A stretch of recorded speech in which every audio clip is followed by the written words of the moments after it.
现在的汽车基本上都有一个中控大屏，可以显示导航、空调、音乐等信息。而且随着车机功能越来越多，屏幕的尺寸也是越来越大。不知道大家发现没有，现在的车机屏幕一般分两种，早之前的车都是嵌入式的，直接集成到车内。现在越来越多的车都采用了高出车头的悬浮式屏幕。到底哪种好呢？分别有什么优缺点呢？正好我家两辆车，一辆帕萨特是嵌入式屏幕，一辆瑞虎7是悬浮式屏幕。今天就来说一下我的理解。首先，对行驶的安全性来说，我觉得悬浮式屏幕更安全。特别是看导航的时候，悬浮式的屏幕因为位置比较高，所以我们在开车的时候不用低头，看屏幕的同时，余光也能看到车前的路面。如果是嵌入式屏幕，看屏幕的时候需要低头，视线离开路面。所以开车的时候操作车机屏幕肯定悬浮式更安全。还有一点是昨天我才注意到的，因为去陌生的地方需要看导航，在双手开车或是右手扶方向盘的时候，向右下低头看嵌入式屏幕，视线会被磕碰挡住，这种情况在悬浮式屏幕上就不会有。第二个是占用车内空间比较小，换过车机的都知道，内嵌式的车机体积都很大，也就会更多的占用车内的空间。悬浮式屏幕因为是高出来的，占用车内空间小，给前方布局留出位置，比如更大的空调出风口和储物空间，而且看起来科技感也比较强。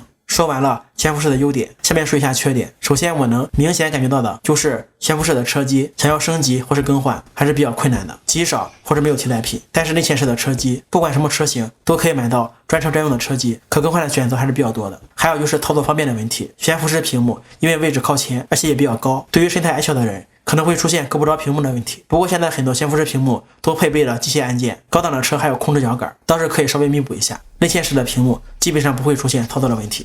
我看到有人说悬浮式的车机屏幕有被晒的烫手的问题，一般是屏幕的后壳可能会出现烫手，但是屏幕本身没问题，而且车载大屏都是车规级的，都经过严苛的夏季耐热试验，所以可靠性方面也不用担心。经过上面的优缺点分析，加上我长时间的使用感受，我个人感觉还是悬浮式的屏幕使用起来更安全，也看起来更高档一些。如果能有好的升级替代产品就更好了。好了，今天的视频就到这里。如果觉得我视频的内容对你有帮助，欢迎点赞评论。我们下期视频再见。